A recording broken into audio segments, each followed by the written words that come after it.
Live in Osteen and Claire, the boy is the grandson of a Seminole County Sheriff's deputy.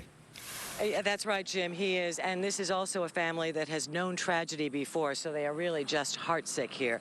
The sheriff's deputy is Major Cliff Manley. He works at the Seminole County Jail. Now, his grandson, little Antonio Nelson, regularly visits the grandparents' home. And this morning, he was holding tight to Grandma's hand when he suddenly broke free and darted into the road. We can't even imagine what this family's going through, the loss of a child like this. In the blink of an eye, a sunny summer Monday morning took a dark turn as this child, so full of life moments before, lay dead in the roadway. Little Antonio Nelson darted away from his grandmother, as we all know children can do. My grandmother was in the grass area with him, hand in hand, and he broke from her grip. She tried to retrieve him, trying to get him to come back from the road, and he just continued on. At the same time, a privately owned dump truck loaded with trash was coming down the road. 27-year-old Timothy Simmons of Deltona, seen here talking to troopers, was at the wheel. Some relatives of the victim insist Simmons was going faster than the posted 30 miles an hour. He was speeding. He was speeding. Troopers are looking at that, but right now there's no evidence that's the case, nor was there anything wrong with the truck, no malfunction, properly weighted. It may turn out to be just an accident, which for loved ones is anything but just. Their pastor is helping them through the ordeal. They're not doing too good right now. Some of them are sedated, especially the grandmother. Loss is something this family is all too familiar with. Major Manley's daughter, the victim's aunt, was killed in a car crash, and the victim's cousin, this young man, was wounded in a drive-by shooting some years ago. The victim, little Antonio, was really the light of their lives. He was always running around and jumping and playing, and no, he was just a wonderful little kid. Back live now. Again, this investigation is ongoing by FHP, but so far the driver has not been charged with anything. We did check his driving history, Mr. Simmons. In 2005, he was charged for improper backing up, and he had 2 speeding tickets in 2006, but no moving violations since then. Reporting live in Osteen, Volusia County, Claire Metz, WESH 2 News. Breaking news first at 4. Orange County deputies are trying to figure out what happened to a woman whose body was found near a busy local mall. WESH 2's Michelle Meredith has been on the scene at the Florida Mall. Michelle, how was she discovered? Well, the body was discovered by roofers who are working on a vacant building next to this parking lot. It was found in a corner space, so it would not be noticed. Now, investigators tell us the victim was in her mid-20s to late 30s, had blonde hair, and was wearing shorts and a tank top. Employees who work next door did not notice anything unusual when they came to work this morning. This is an industrial complex near the Orange Blossom Trail. What do you think about this?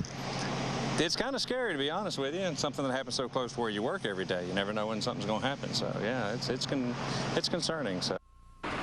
An autopsy will determine cause of death, and, of course, they're working to identify this woman. Live in Orange County, Michelle Meredith, WESH 2 News. Just moments after that body was found in Orlando, another body was discovered in South Daytona. Investigators say a middle-aged woman was found in the Halifax River behind a condo complex in South Daytona. A resident of the River Club condominium spotted the body early this morning while walking his dog. Sources tell WESH 2 the victim lives in the complex. Right now, authorities don't know if she fell in and drowned or if something else is at play here. There were no obvious signs of trauma to her body. What she's going to do, no one knows. It's our strong suspicion that she's no longer in Orlando. Mr. Baez had said that their intent was to leave Orlando immediately. Casey Anthony's whereabouts are being kept a secret as she tries to start a new life of freedom. Casey was released just after midnight Sunday after more than 1,000 days behind bars. But she's still confined by the public outrage surrounding her acquittal, laying low after disappearing into a downtown Orlando building. And breaking news, another key player in this trial has filed a lawsuit. WESH 2's Bob Keeling joining us live right now. And Bob, Roy Kronk is suing for defamation. Yeah, that's right, Martha. This suit was filed against the bounty hunter Leonard Padilla. And today, Roy Kronk's attorney says expect more defamation lawsuits like this one, and he would not rule out the possibility that some of Casey Anthony's own defense team would be targeted. For being a good Samaritan and finding Caylee Anthony's remains, his attorney says Roy Kronk saw his name and reputation trashed. One big offender, they claim, is the man they're now suing, bounty hunter Leonard Padilla, who they say defamed Kronk repeatedly in the national media. For him to have to go through the trashing that's occurred in the national media by people like Padilla is simply unacceptable. In this defamation suit filed late Friday, Kronk claims he did the right thing and reported what he found. And Marks says they're targeting others who allege that Kronk should have been investigated as a potential murder suspect, or worse, was involved in covering up Kaylee Anthony's death. There are a variety of people out there that were making defamatory statements against Mr. Kronk. I won't get into those names, but we're certainly looking at that, and don't be surprised if you do see some other lawsuits in the future. Marks says Jose Baez enjoys immunity for allegations he made during opening statements that Kronk was, quote, a morally bankrupt individual. But that immunity does not extend to allegations against Kronk on national TV. We're looking at everybody who made false and defamatory statements against Mr. Kronk. Marks says that includes high-profile members of the media who got on the Bash Kronk bandwagon. The statute of limitations on these lawsuits is 2 years. Now, so far, we checked court records, and Leonard Padilla has not filed a response. However, he has been quoted publicly as saying that the truth is his defense. Kronk is seeking more than $15,000 in damages. Reporting live at the Orange County Courthouse, I'm Bob Keeling, WESH 2 News. A new photo released today may be the last image we see of Casey for a long time. Take a look at this photo snapped moments after Casey walked out of the Orange County Jail. She flashed a smile before she was reportedly whisked away to Cheney Mason's office in downtown Orlando. This photo is stirring up a lot of comments on the WESH 2 Facebook page. Joey writes, how dare she smile after getting released from prison? She should be crying. John writes, she won't be smiling for long if she shows her face in public. I know that there are people out there that will slap that smile off of her face. And Chris writes, heck, I'd be smiling too if a couple of weeks ago I thought I was fixing to face life in prison or death, and now I'm scot-free. Log on now to leave your comments. There's a lot of speculation that Casey may try to hide out at one of her attorney's homes, allowing the public outrage to die down. Cheney Mason has since denied those claims. He appeared on the Today Show to discuss who's helping Casey get back on her feet. Who is funding her life, sir? Volunteers. We've had an outpouring of people offering their time and whatever they can do to try to help her. Lots of people in this country, despite the mobs, do in fact believe in Constitution and presumption of innocence, and lots of people are trying to help her. Coming up at 5:45, hear Cheney Mason's entire interview with Ann Curry. Right now, Tropical Storm Brett is swirling off the Florida coast. I'm going to get over to meteorologist Jason Brewer. No major concerns, but folks, if they're heading to the beach, need to watch out for those rips, Jason. Absolutely. We're going to be tracking the rip current concerns with this until further notice. Here's Melbourne, about 200 miles off to the east is Tropical Storm Brett. And here in the last few satellite images, you're starting to see the makings of an eye. And hurricane hunters are out there right now, and they did find some flight level winds of 69 miles an hour. And we'll continue to watch this data, but we're going to see a strengthening cyclone out there over the Atlantic. Fortunately, it is moving away from Florida. There is the official forecast track out to the northeast and intensifying as it goes. Right now, the winds are at 50, but the next advisory will likely be a good 5-10 miles an hour stronger, if not more. And we are going to be seeing this thing, fortunately, moving away from our coastline again over the next few days, but trapping some drier air in behind it, which is going to make the air feel more comfortable, but also dry us out a little bit. So this formed in an area that's fairly likely to see tropical storm formation this time of the year. So not surprised by this. It's spinning off our coast with the dry air wrapping in behind it. More comfortable wake-up temperatures as a result. And I'll go county by county for those. Straight ahead. Back to you. Late breaking, full steam ahead for Central Florida's commuter rail project. Several top transportation leaders rolled into Orlando today to lay the foundation for SunRail. WESH 2's Gail Pascal-Brown is live at one of the future stops in Winter Park. And Gail, riding the rail will save folks a lot of money and will also create some jobs. Yeah, well, supporters are definitely hoping that it will save you some money. It'll save you time while you're riding on the SunRail line rather than driving in all the traffic. And as you mentioned, it will create more jobs. Here, Central Florida got its act together, and look what's happening. SunRail is coming. With that, U.S. Transportation Secretary Ray LaHood pledged $53 million in federal funds to Central Florida's first ever commuter rail system. SunRail is becoming a reality because our governments stood together in historic fashion and said in one voice, SunRail is critical to our future. SunRail is a 61.5-mile commuter rail line connecting Volusia, Seminole, Osceola, and Orange counties with the city of Orlando. It will be built in 2 phases and is expected to be up and running by May of 2014. I think about the fact that Florida has 11% unemployment, and we're going to put about 11,000 people to work. That is great. And we're going to take off about 40,000 people off of the highways, and that's going to help with congestion, and this is the beginning. We're going to have this great commuter line, but one day, I've got to tell you, we're going to have high-speed rail in Florida, too. I'm committed to that. One of the key supporters of commuter rail, you just heard from Corrine Brown. She says she's not going to give up the fight. Now, right behind me, Florida Hospital plans to open up an administrative office with some retail shops. So this is one of the stops, one of the 17 stops. So when folks get off, they can get a bagel, a newspaper, whatever have you. And this will also help with the parking problem here. Now, you may wonder, how much is this going to cost me to ride this new SunRail? Well, the price has not been set just yet, but according to the website, for a rider, they can expect to pay $2.50 for travel within one county, $1 for each additional county. I'm Gail Pascal Brown, live in Orlando for WESH 2 News. Late breaking at 4, the Republican race for Florida's open Senate seat is shrinking. Florida Senate President Mike Herodopoulos announced today that he is dropping out. The Republican candidate says he cannot effectively serve his current position and devote time to campaigning for Senator Bill Nelson's seat. His departure cuts the GOP list down to 4 candidates, including George Lemieux and Craig Miller. A local restaurant has a newly installed drive-thru this afternoon. Thanks to an out-of-control delivery man, WESH 2 over the scene in Kissimmee. Plus, a local man arrives at the hospital with a bullet in his chest. The search this afternoon for whoever pulled the trigger. Then squawking in the back of a squad car, the local man who took a Swan dive after police followed a trail of feathers to his house. He made it quite easy.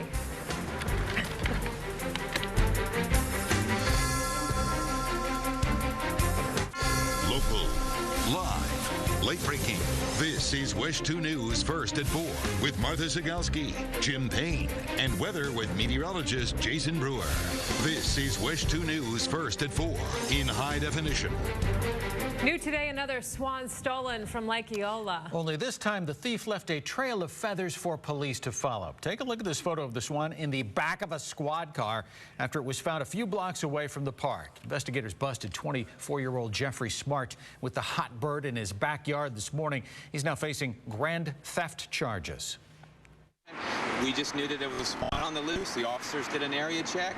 I believe the officer actually heard the swan, and he followed the sound of the swan to the backyard and looked in the backyard, and sure enough, there was the swan located right there. Remember last year, 4 black swans were swiped from Lake Eola. Investigators tracked the birds down in Jacksonville, and they were eventually returned to their watery residence. First at 4, this one's going to come out of this guy's paycheck. Take a look at this mess. From Chopper 2, high above the Corner Bistro in Kissimmee, a delivery man accidentally drove right through the front of the restaurant on Earl Bronson Highway this afternoon. Luckily, no one was hurt. Right now, police are on the lookout for the gunman who shot a man in the chest. Yeah, that shooting happened overnight in the parking lot of the Orlando Sentinel building in downtown Orlando. WESH 2's Todd Wilson reports the victim is still fighting for his life.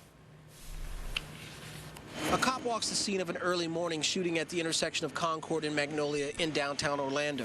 The shooting happened around 3 this morning near a loading dock of the Orlando Sentinel. The victim was shot in the chest. He eventually showed up at ORMC. A member of the department's crime scene unit places evidence markers on the sidewalk and street. Crime scene tape is over part of the Sentinel parking lot. Streets are blocked off from Amelia to Concord. Investigators say a security guard from the Orlando Sentinel called them about the shooting. Security cameras placed on the roof of the loading dock area could give them an idea of who was the shooter. Police say that they don't have a suspect, nor do they have a description of a getaway car. So they've gone down to ORMC to try to talk to the victim to see if he can give them a description of the person that shot him. In Orlando, Todd Wilson, WESH 2 News. The heat is on, and it's tough for a lot of folks and animals, too. Farmers and ranchers are trying to cope, but it's a challenge. The triple-digit days are taking a toll on ranches, especially on the horses and cattle. The heat can cause horses to have intestinal problems or a condition that keeps their bodies from cooling down. Their internal thermoregulator just their thermostat shuts down, and they just quit sweating. It's been worse than any other year. The horses are suffering because of it.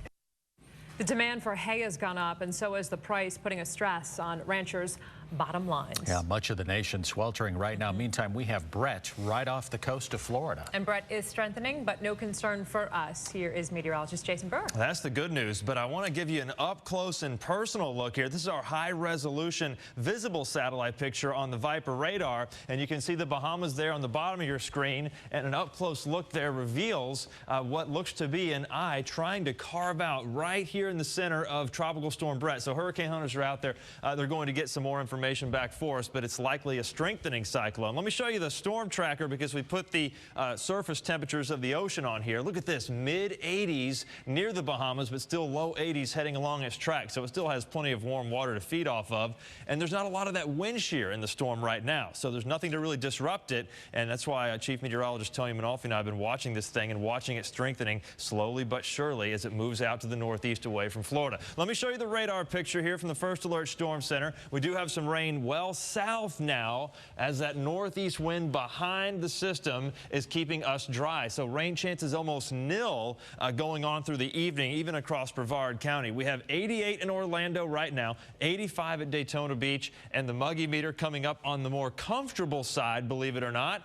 It takes a tropical cyclone in July off to your east to get some more comfortable readings in here. And that's what we have. Breezy winds, low 80s at 7 o'clock. How about mid-70s at 11? Clear skies looking great. Overnight lows down in the mid to upper 60s. Marion, Sumter, Lake County, 70 Ocoee to Maitland, 69 in DeLand tonight. So it's going to be feeling a little bit more like the earlier part of the summer. We have 69 at Daytona Beach, 70 at Titusville. So these readings are running a couple of degrees below normal for a change. Now, afternoon highs tomorrow going to be heating up because dry air heats up more readily. We're looking at 93 Orlando, Ocala, 89 up and down the coastline, so seasonably hot in the afternoon. And then into Wednesday, another fairly comfortable morning, and then the humidity starts to creep up just slowly but surely, but still not enough to give us a decent rain chance. Brett moves away. We end up very hot in the mid-90s Wednesday, Thursday, Friday, and rain chances slowly but surely recovering to 30%, which is near normal for this time of the year by Friday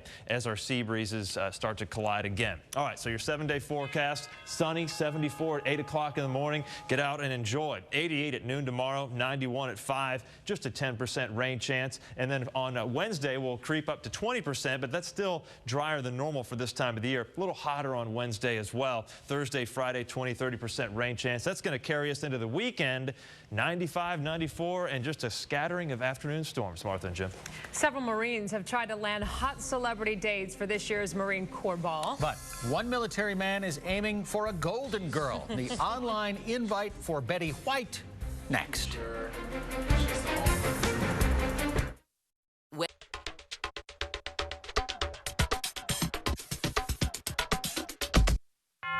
Local, live, late breaking. This is WESH 2 News first at 4. This weekend may be the last time you'll see tons of folks carrying wands and broomsticks to the movie theater. Harry Potter fans turned out in full force across Central Florida for the final movie, and everywhere else for that matter. Harry Potter and the Deathly Hallows Part 2 broke both records for Best Friday and the Best Weekend Opening, raking in $168.6 million this weekend. First, actress Mila Kunis, then Justin Timberlake were invited to the Marine Corps Ball. And now one young Marine is going for an older celebrity date. I would like to take Betty White. She's just funny, she's sweet, she's mature, she's the all-around perfect woman. Now, this is Sergeant Ray Lewis, not to be confused with the NFL player, asking Betty White out on YouTube. No word whether the 89-year-old will accept. Both Kunis and Timberlake have both said that they plan to attend their respective Marine Corps balls. I hope she goes. Well, I think it'd be hilarious, don't you? Yeah. Justin Bieber is a wedding crasher. The YouTube video shows the singer posing for photos with folks he doesn't even know at a wedding in Los Angeles. The Biebs decided to take a stroll along the beach Saturday night with Selena Gomez after a romantic dinner in Malibu. They heard one of his songs playing and went to check it out. Turns out there was a wedding going on, so Bieber and Gomez decided to crash the party. Bieber tweeted the next morning saying, "Wedding crashers last night." More local live late-breaking news ahead, including a murder investigation in Port St. Lucie. Police there say a teen killed his parents and then threw a house party. Plus, a suspected killer with his eyes on the case against Casey Anthony. How the Brooklyn man who allegedly murdered an 8-year-old boy is connected to Casey. WESH 2 weather, sponsored by Longhorn Steakhouse. More than 90 hours stuck neck deep in murky water. A grandmother of 8 fighting to survive in a Florida swamp. I couldn't go to sleep. I had to stay awake, especially at night. What was going through your mind? That I never realized how long 24 hours really is. Hear more of her amazing story of survival coming up at 4:50. Local, live, late breaking. This is WESH 2 News first at 4. Casey Anthony free after 3 years behind bars, but she is still confined. Casey's whereabouts are being kept a secret for fear that the angry public might want to hurt her. Casey was last seen entering the building that houses Cheney Mason's office. Where she went from there is anyone's guess. So here's what we do know. Cheney Mason denied that Casey is staying at any of his properties, like his home or beach condo. And we're told that she may still be in Florida, despite rumors that she had flown off to Ohio. We've also learned the Anthony family refused to be decoys for Casey's release. Meanwhile, Jose Baez is remaining tight-lipped about Casey's next move. As Jason Guy reports, he would only say she's getting the help she needs. Jose Baez is not releasing details of Casey Anthony's next move. He told Geraldo Rivera on Fox News Sunday night that she's getting the help she needs. What she's going to do, no one knows. Jose Baez is talking for the first time since escorting Casey Anthony out of the Orange County jail, but still refusing to give any details about what she's up to now. All of those are questions that I would have knowledge of only through the attorney-client relationship, and I certainly couldn't disclose anything like that. Baez would not say when we might hear from Casey, but did not close the door to the possibility of an interview. She has certain rights as an individual in this country, and we will labor hard to ensure that she has the ability to exercise those rights. Baez says Casey has not accepted the $1 million offer made by a freelance producer and says Al Taylor is jeopardizing his chances of making it happen. I was going to meet with the individual and to hear whatever offer he wanted to make, but that is not the case. In fact, I am not meeting with him. I am now going to change my mind. Jose Baez also says a number of options are now being considered for Casey's future. Jason Guy, WESH 2 News. While Casey begins a new chapter of her life, many people tried to close a chapter on their grief over the verdict. More than 150 people showed up on Suburban Drive to say goodbye to Kaylee. You can see them walking in silence just feet away from the Anthony family home. This is a closure. This is, as we were saying before, starting today, it doesn't matter anymore. The verdict is read. It's over. What's done is done. Somebody else will take care of it in the end, and we just needed to all say our goodbyes. Members of the group Bring Kids Home plans on turning the makeshift memorial into a more permanent place for people to visit. New today, a possible connection between the Casey Anthony case and a savage murder in New York. The man allegedly behind the murder and dismemberment of an 8-year-old boy in New York was here in Central Florida just a few days before the crime. Levi Aaron's ex-wife believes he may have traveled here to see the final days of Casey's trial, but it's not clear whether he actually attended. Aaron reportedly also visited the American Idol experience at Disney's Hollywood Studios. Covering York County, a Winter Park police officer's home in Seminole County has been burglarized. Among the things stolen, her sidearm and rifle. That break-in happened sometime early Saturday evening. Some other jewelry was also taken. First at 4, a man convicted in a string of violent home invasions and rapes was sentenced today. Investigators say Patrick Maxwell and Timothy Thomas went on a crime spree in the Metro West area back in 2009, climbing into several homes through open windows. Prosecutors said Maxwell raped 2 people inside one of those homes. We're still waiting to hear how long he will serve behind bars. Covering Osceola County, a deadly car crash. 1 teen is dead, 3 others suffering from serious injuries. Troopers say 18-year-old Angelica Quintero died after the car she was in veered into the median and hit a tree. It happened off Town Center Boulevard and Crompton Drive around 7 Sunday night. All 3 people in that car were taken to ORMC. The driver remains in critical condition. Charges are pending. Late breaking, investigators believe a Florida teen brutally attacked and killed his parents with a hammer and then had a party. As reporter Terry Parker tells us, police say as many as 60 people showed up to the Port St. Lucie home while the 17-year-old's parents were dead in their bedroom. 17-year-old Tyler Hadley will soon be transferred here to the St. Lucie County Jail, charged with 2 counts of first-degree murder. Port St. Lucie police say the teenager used a hammer to beat his parents to death, then covered up their bodies, locked their bedroom door, and used Facebook to invite up to 60 of his friends over for a house party. Port St. Lucie police say 17-year-old Tyler Hadley used Facebook to invite over 40 friends for a house party. All the while, the bodies of his murdered parents were lying on the floor in their bedroom. When police arrived on scene to conduct a welfare check, they were greeted by Tyler Hadley, who is the son and the suspect of the deceased.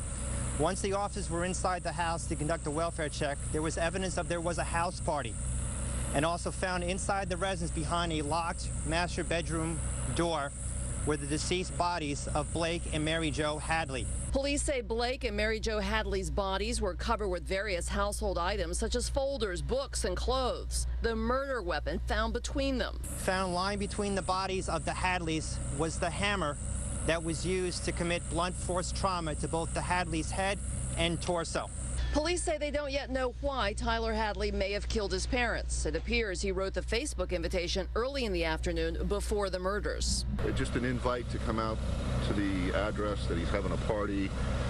Hit me up, which means just contact me.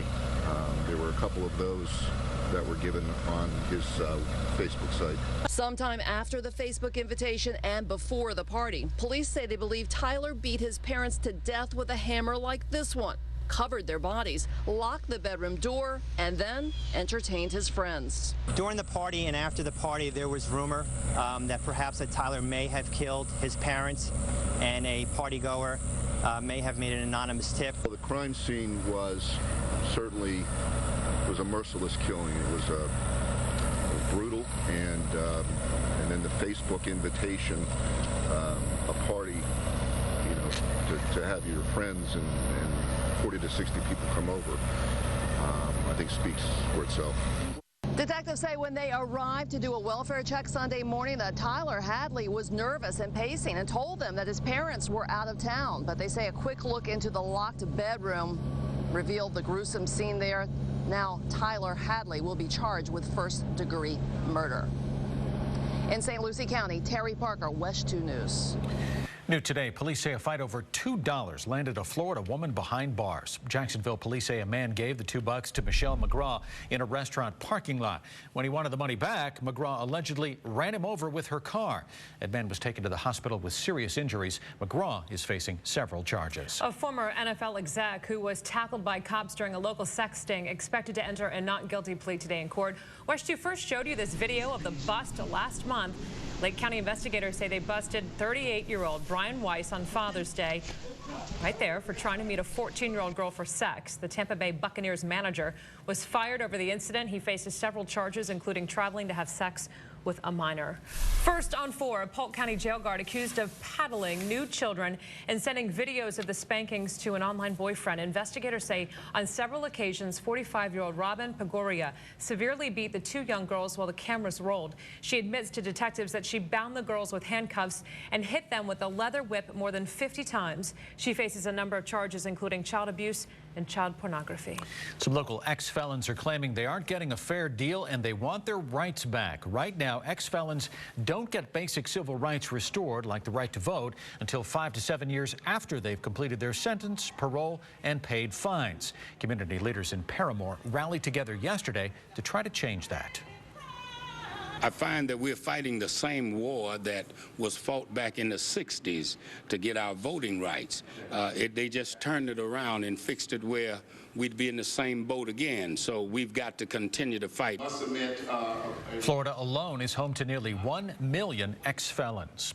The crew of the last space shuttle flight has floated out of the International Space Station forever. The hatch is closed and the preps are underway for the return to Earth. WESH 2's Dan Billa reports on what was left behind for future astronauts. The astronauts on the shuttle left behind a flag that has been flown on both the very first and the very last shuttle missions. That it is our honor to have brought this flag here and to prominently display it. The American flag was carried up to the space station on an American spaceship, Atlantis. Now, there are no more American spaceships capable of coming to the space station. We close that hatch when these guys go by. We're closing a chapter in the history of our nation. The flag will be displayed on the space station's hatch, the hatch to which space shuttles have docked on all their visits to the space station during a time that'll be remembered as another golden age, a time in which spacewalking astronauts built this colossal space station bigger than a football field. STS-1, For the last time, a shuttle crew said goodbye to a space station crew. They disappeared down that hatch on which is mounted that 30-year-old flag. The flag is awaiting the arrival of the next American-launched astronauts. No one knows when that'll be, but private companies planning mini shuttles or capsules say they can do it by 2015.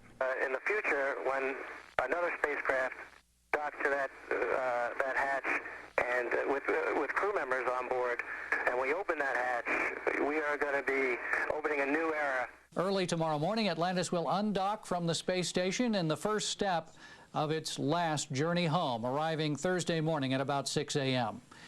In the Cape Canaveral newsroom, Dan Billow, WESH 2 News. Some of you may have had a prime spot to see Atlantis lift off from Kennedy Space Center, but the view above the clouds is something else. A man says while flying to Miami, he saw the shuttle from outside his plane window. That's when he grabbed his camera and started filming this historic launch. Beautiful shot. How about that? Brett is strengthening out off of our coast. It's actually going to be bringing us some nice weather. Now, how about that? You can sort of feel it a little bit today, Jason. It's not nearly as humid out there as it's been. You're absolutely right, Jim. And we have our muggy factor trying to go down a little bit here behind Brett that's off to our east. A lot of dry air working in. Look at Daytona Beach right now. I mean, you wouldn't have any idea that there's a tropical system out there because it is dry and blue, and that's your sign that we've got a system sucking all the moisture away. But a little farther down the coast, we had this great picture via Twitter here from Michael Moore.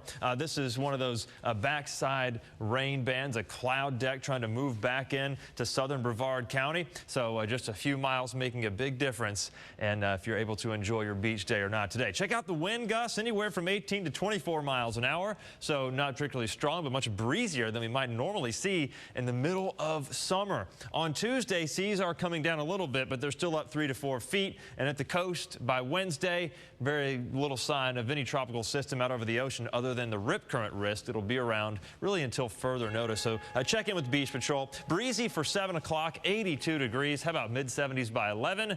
I'll run down the overnight lows coming up. I think you're going to like them. Martha and Jim, back to you. All right, Jason, thanks. A woman fed up with an airport pat-down turns the tables on the TSA. Why she ended up being arrested for getting too touchy. Plus, the showdown over our nation's debt continues in Washington as the deadline for finding a compromise looms closer. Then a final resting place in the water depths, how some people are turning their cremated remains into coral reefs.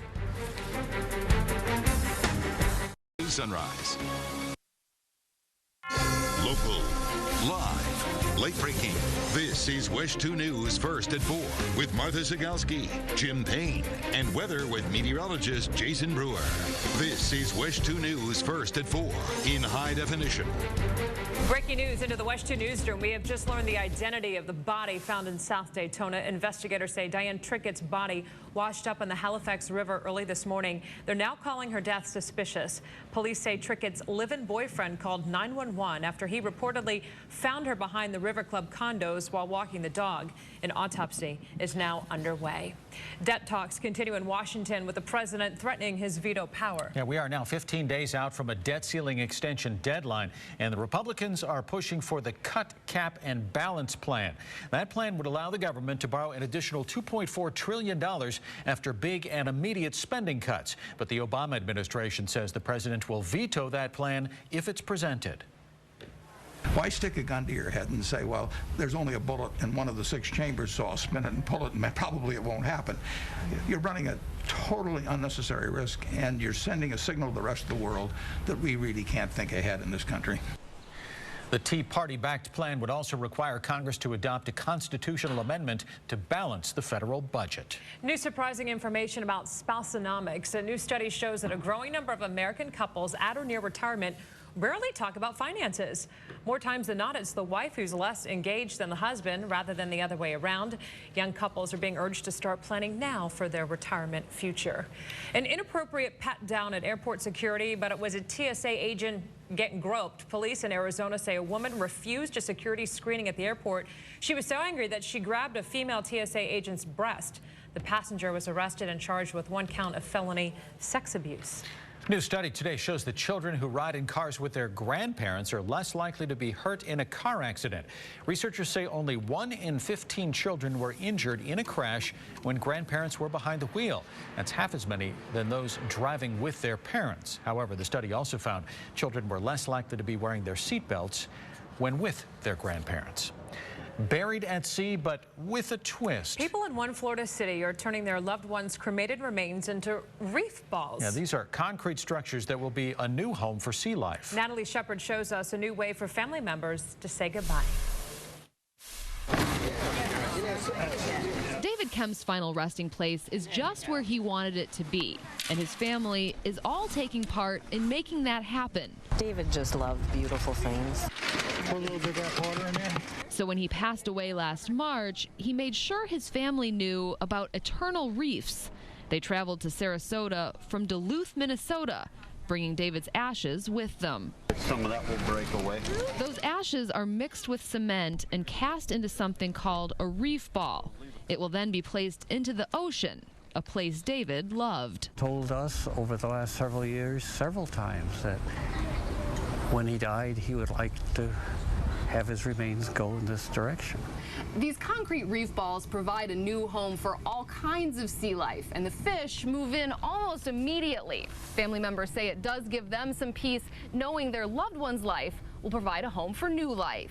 By putting the artificial reefs down, it creates a habitat for all the little buds of life to get a foothold and start to grow. His life is going to be preserved by providing new life, and I just think it's so much what he would have wanted. Families personalize the reefs with shells and handprints. Each has a bronze headstone plaque on the front. Eternal Reefs founder Don Brawley says this is a hands-on way for families to say goodbye. Originally, I thought we were in the memorial reef business, and very quickly I realized that we were in the closure business, and we facilitate that with memorial reefs. The Kemps agree. We were very pleased, and of course we never anticipated that we'd be doing it this soon. He was in his 40s. And now David will live on in a new way. That was Natalie Shepard reporting. Today, those reefs were dropped into the Gulf of Mexico. And the cost of a memorial reef ranges from $2,000 to $7,000. We've been looking at the picture of Brett swirling out there a couple hundred miles off of our coast. An impressive sight. Yeah, Tony had told us in the latter part of the week that we could get a storm out there, although it is really unusual for it to happen this way, Jason. You know what, guys? This thing is looking like it is trying to strengthen, too. It's over very warm water in the low and mid-80s, and if you look at the visible satellite picture, you see the thunderstorms trying to increase right around the middle, and we're beginning to see what looks to be the makings of an eye. Let me show you the Weather Plus computer, because we have our hurricane reconnaissance plane that just went out there, found some flight level winds of 69 miles an hour. So clearly an indicator as the pressure is dropping that this is a strengthening tropical storm. Fortunately, you see the latest from the Hurricane Center, the path still out to the north and east of the Bahamas and moving that way.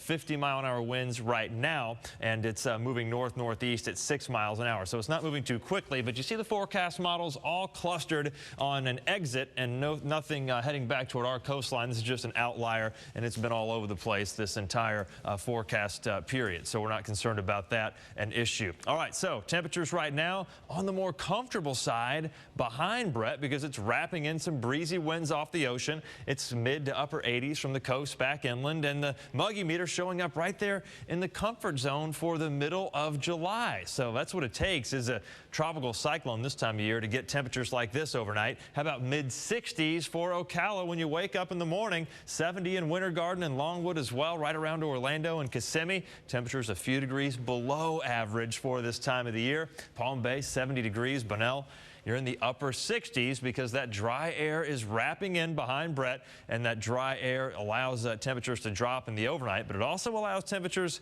to heat up more readily in the daytime tomorrow. So temperatures right back up at or above normal tomorrow afternoon. 89 at Daytona Beach, 93 in Orlando, but very little rain chance. In fact, you see in the morning we wake up dry and just a slight chance south of Orlando for an afternoon shower or thunder shower to pop up. Pretty much the same deal Wednesday, maybe the moisture creeping a little farther to the north. So overall, only a 10 and 20% rain chance here as we go through the early and middle part of the week. 88 at noon tomorrow after a comfortable start, 5 o'clock at 91.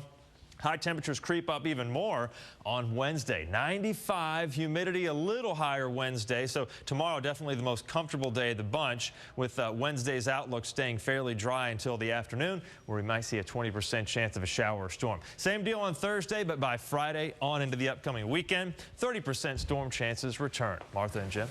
Next at 5, a WESH 2 News exclusive. Defense Attorney Cheney Mason talks about the possible whereabouts of Casey Anthony for the first time since she walked out of jail. And Dwight Howard taking off to the Far East, why Superman says he could end up in China this season. Then tonight at 6, Jose Baez was there, but Cindy and George were not. Why Casey Anthony's parents were not on hand for their daughter's release from jail. The Anthony family attorney speaks with WESH 2 tonight at 6. She fought off ants, fish, and a lurking alligator. A grandmother struggled to stay alive while being trapped in a swamp. Her story next. Stuck in a swamp for 4 days with no food or water. Yeah, this happened last month, but now a Florida grandmother is talking about her story of survival. 62-year-old Kathy Shino says she was on one of her walks when she blacked out from a medical condition. The next thing she knew, she was trapped up to her chin in muck and mangroves in Pasco County. She says fish were nibbling at her feet while ants crawled on her face. Even in the midst of panic, Kathy managed to have a laugh. I did think of every once in a while to give myself a little bit of a laugh sometimes during the day, is that people pay a lot of money to go sit in mud spas and then thinking they're wasting their money. It's not what it's cracked up to be. 4 days into the search, 2 women heard Kathy's call for help. Search crews had to use chainsaws to cut the mangrove roots to get her out. She is now home and recovering with her family, and it's all in your attitude, right? How can you laugh in the midst of such calamity? Good for her. Yeah. That's good stuff. Local Live, late breaking next at 5, 2 separate cases with similar circumstances. Bodies found in 2 local counties. We're getting new information right now. And a toddler is killed after getting run over by a dump truck. The tragic accident and why it's not the first heartbreak for this family.